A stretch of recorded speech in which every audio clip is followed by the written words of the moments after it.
ಎಲ್ಲರಿಗೂ ನಮಸ್ಕಾರ. ನಾನು ನಿಮ್ಮ ಅಂಬಿಕಾ ಭಟ್. ಇವತ್ತಿನ ವಿಡಿಯೋದಲ್ಲಿ ನಾನು ನಿಮಗೆ ತೊಂಡೆಕಾಯಿಯ ಕರ್ಮಣೆಯನ್ನು ಹೇಗೆ ಮಾಡೋದು ಅಂತ ಹೇಳಿಕೊಡ್ತಾ ಇದ್ದೇನೆ. ಹಾಗಿದ್ರೆ ತೊಂಡೆಕಾಯಿ ಕರ್ಮಣೆ ಹೇಗೆ ಮಾಡೋದು ಅಂತ ನೋಡ್ಕೊಂಡು ಬರುವ. ಮೊದಲಿಗೆ ತೊಂಡೆಕಾಯಿ ಕರ್ಮಣೆ ಮಾಡಲಿಕ್ಕೆ ನಾನಿಲ್ಲಿ ತೊಂಡೆಕಾಯಿಯನ್ನು ಬೇಯಲಿಕ್ಕೆ ಇಡ್ತಾ ಇದ್ದೇನೆ. ಸ್ವಲ್ಪ ನೀರು ಹಾಕಿ ಬೇಯಲಿಕ್ಕೆ ಇಡ್ತಿದ್ದೇನೆ. ತೊಂಡೆಕಾಯಿ ಕರ್ಮಣೆ ಮಾಡಲಿಕ್ಕೆ ನಾನಿಲ್ಲಿ ಕುಮಟೆ ಮೆಣಸು ಒಂದು 5ರಿಂದ 8, ಅದೇ ರೀತಿ ಉಪ್ಪು ರುಚಿಗೆ ತಕ್ಕಷ್ಟು, ಒಂದು ತೆಂಗಿನಕಾಯಿ ಗಡ್ಡೆಯನ್ನು ತಗೊಂಡಿದ್ದೇನೆ. ಇದನ್ನು ತುರಿಬೇಕು. ಈಗ ಈ ತೊಂಡೆಕಾಯಿ ನಾವು ಬೆಂದಿದ ಅಂತ ನೋಡುವ.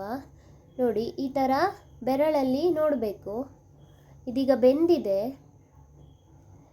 ಒಂದು 4-5 ತೊಂಡೆಕಾಯಿಯನ್ನು ಈ ಥರ ತೆಗೆದು ನೋಡಬೇಕು ಬೆಂದಿದ ಇಲ್ವಾ ಅಂತ ನೋಡಿ, ಇದು ಬೆಂದಿದೆ. ಈಗ ಇಷ್ಟು ಬೆಂದರೆ ಸಾಕಾಗ್ತದೆ.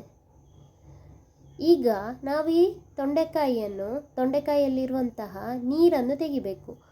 ನೀರನ್ನು ತೆಗೆದಿದ್ದನ್ನು ತಣಿಲಿಕ್ಕೆ ಬಿಡಬೇಕು. ತೊಂಡೆಕಾಯಿ ಕರ್ಮಣೆ ಮಾಡಲಿಕ್ಕೆ ನಾನಿಲ್ಲಿ ಕುಮಟೆ ಮೆಣಸನ್ನು ಹುರಿತಾ ಇದ್ದೇನೆ.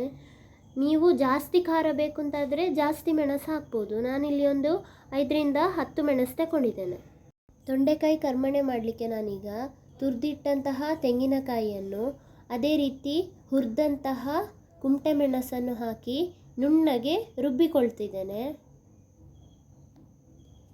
ಈಗ ತೊಂಡೆಕಾಯಿ ತಣ್ಣದಿದೆ. ಇದನ್ನು ನಾವೀಗ ಈ ರೀತಿಯಾಗಿ ಹುಡಿ ಮಾಡಬೇಕು. ಒಂದೊಂದಾಗಿ ತೆಗೆದು ಈ ರೀತಿಯಾಗಿ ಚೆನ್ನಾಗಿ ಹುಡಿ ಮಾಡಬೇಕು. ತುಂಬ ಹುಡಿ ಮಾಡೋದು ಬೇಡ, ಸ್ವಲ್ಪ ಸ್ವಲ್ಪ ತುಂಡಿರಬೇಕು ಅದರಲ್ಲಿ.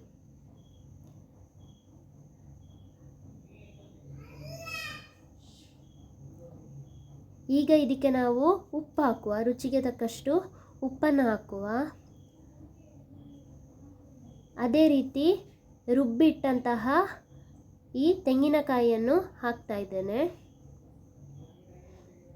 ನೋಡಿ, ಇನ್ನು ಇದಕ್ಕೆ ಸ್ವಲ್ಪ ನೀರು ಹಾಕುವ.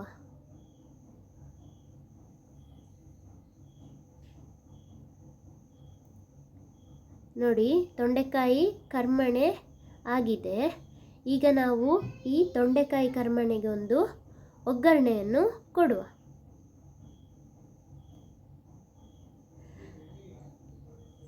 ನೋಡಿ ಫ್ರೆಂಡ್ಸ್, ರುಚಿಯಾದಂತಹ ತೊಂಡೆಕಾಯಿಯ ಕರ್ಮಣೆ ಸವಿಯಲು ಸಿದ್ಧ. ನೀವು ಸಹ ನಿಮ್ಮ ಮನೆಯಲ್ಲಿ ಈ ರೀತಿಯಾಗಿ ತೊಂಡೆಕಾಯಿ ಇದ್ದರೆ ಕರ್ಮಣೆ ಮಾಡಿ ನೋಡಿ. ಇದು ಊಟಕ್ಕೆ ತುಂಬ ಚೆನ್ನಾಗಿರ್ತದೆ. ಇವತ್ತಿನ ಈ ವಿಡಿಯೋ ನಿಮಗೆ ಇಷ್ಟ ಆದಲ್ಲಿ ಲೈಕ್ ಮಾಡಿ, ಶೇರ್ ಮಾಡಿ, ಕಮೆಂಟ್ ಮಾಡಿ, ಹಾಗೆ ನನ್ನ ಚಾನೆಲನ್ನು ಸಬ್ಸ್ಕ್ರೈಬ್ ಮಾಡಿ. ಧನ್ಯವಾದಗಳು.